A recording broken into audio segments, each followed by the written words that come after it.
He was very full of life. It's so funny because he had so many hobbies, but we used to always joke and say that his first love, I was his second love, because his first love was his bike. So I knew I had to come second to something, but it was okay because I knew that I still had the authority on how often he saw her. He was a professional level rider. He stunt rode. He did a lot of different things, and it was a lot of fun. We ended up getting married, and we had a little girl named Madison, who's 6 now. And then we decided to have another little girl, and her name is Paige, and she's 2 now. And it was just such a blessing. It was only 18 days after our first daughter Madison's birthday. We actually weren't going to have a birthday party for our daughter because I was on bed rest and I had just gotten out of the hospital. And then, we just decided at the last minute, let's just throw her something small, just get all the family together.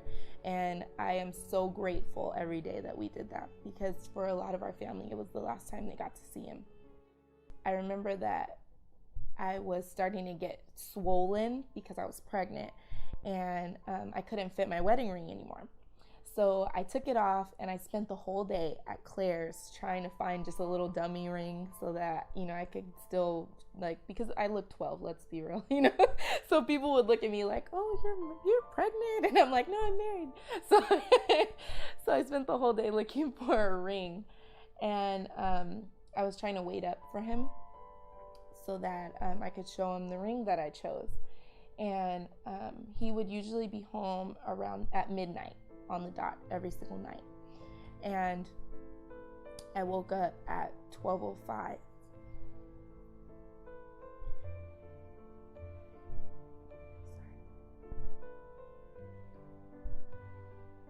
And I just remember my heart sank. I just knew that something was wrong.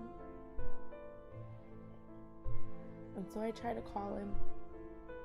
And even though he was on his bike, he would always pull over, or he had like a Bluetooth, so he would just hit it in his helmet and say, I'm on the road, I'm on my way home, are you okay? And he didn't answer. So I remember I called my sister, bawling, crying. And I was just like, something's wrong. And she's like, oh, you're overreacting. So we called CHP on 3-way. And they told us that they couldn't confirm, the name, but that there was a male that had been in an accident and was airlifted to UCLA Medical Center. My mom, she went down there she was the first person there, and because she lived there, and she said that she got there and she held his hand and whispered into his ear that they were there, and then he flatlined. So they said they think he was just kind of holding on until somebody found him. And when I got there, I remember the door was open, the social worker was standing there, and I could see my mom and my sister and my aunts there. And I sat down, my aunt just bear hugged me. And so I was looking like, what is she gonna say? And I just kept praying, like, please let him be paralyzed, because I knew. And she told me that he had passed away. And I just remember screaming.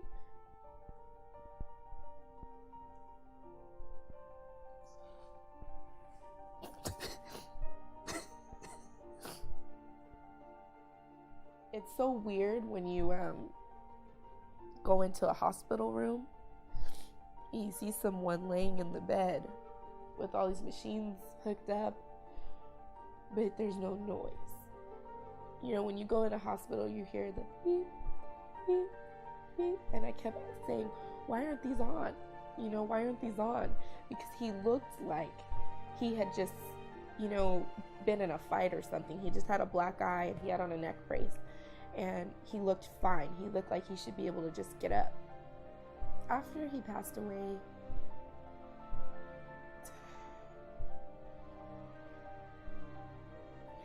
we had to move out of our house because I wasn't sure if we had money. And we moved in with my mom. And I remember Madison saying to one of her little cousins, when your daddy dies, you have to move out and you live at your grandma's house and sleep on the floor. I was never the one who took care of finances. I had to figure everything out because we had all these bills coming, and life doesn't stop when someone passes away, which you feel like it should. How come people are walking around and everything's okay? How can they be smiling? They don't know that my world just ended. But life keeps going, and bill collectors keep calling. And I have a 4-year-old looking at me hungry and looking at me wondering where's her toys and where's her room. I had a baby growing inside of me that I had to try to keep it together for. And honestly, I really believe that if it weren't for me being pregnant during that time, that I would have lost my mind. But I realized that I had to hold everything together because I could not fathom to lose him and lose her in the same moment. And getting the funeral together, you have to start planning everything right away. You have to pay for so many things, and it's so crazy how expensive death is. Getting his funeral together, I made sure that he was wearing his tracksuit.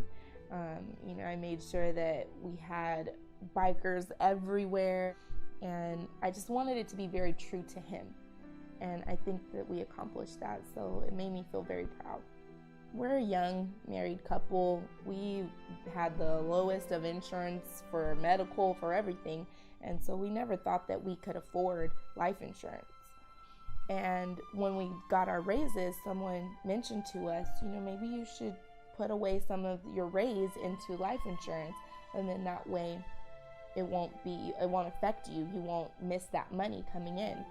And then 4 months later, after we decided to get life insurance, is when he passed away. And I never expected that we would ever.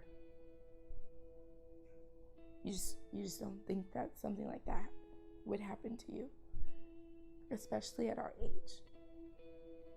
You don't prepare for that. But I'm so grateful every single day to the person that told us that we should do that, because it literally changed my life. It's hard when you lose someone because automatically you start to grieve. You want to grieve. But automatically bills start coming. People start asking you. People are calling you from the coroner, from the funeral home. People are asking you. It's a business. And that's probably the hardest part when you lose someone, is that when you go there, you're targeted. They know that you have to buy a casket, you have to bury them, you have to do all of these different things.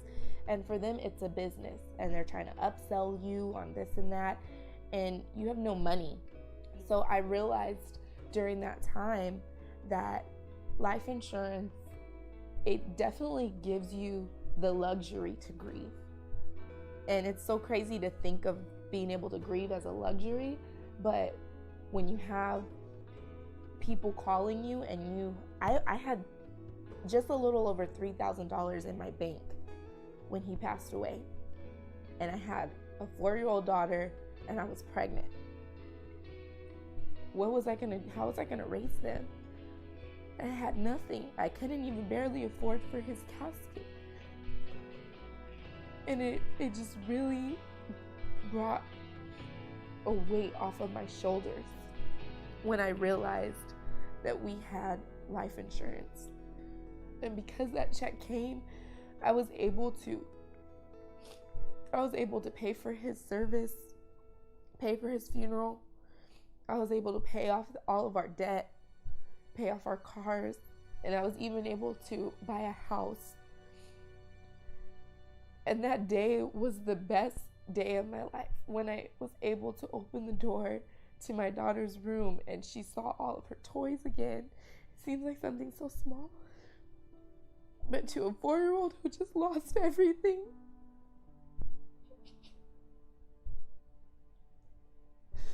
those toys meant everything to her. And being able to have a house, a room, she didn't have to sleep on an air mattress anymore. That was a blessing.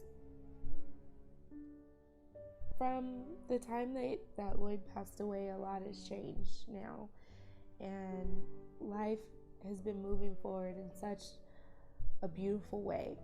A week before he passed away, we were having a conversation. He said, if anything ever happened to me, I would want you to move on and be able to get remarried. And so, a lot of prayer and counseling and, moving forward, I actually reconnected with one of my childhood friends and at church. And we ended up blossoming into a relationship, and we actually ended up getting married. And we recently just had a little boy. So we have our 2 princesses, and now we have our prince, and he's 5 weeks old now. And I'm definitely grateful for all of the blessings that have been in my life, and definitely knowing Lloyd for even the short time that I knew him was one of those huge blessings, because I grew a lot when I was married to him. I grew a lot, I learned a lot, and I feel like I'm a better person today because of it. And now I'm the grown into the person that I am supposed to be with my husband now. And it's just a blessing to be able to see the smile on my girl's face and hear them be able to call someone dad who really deserves that title as well.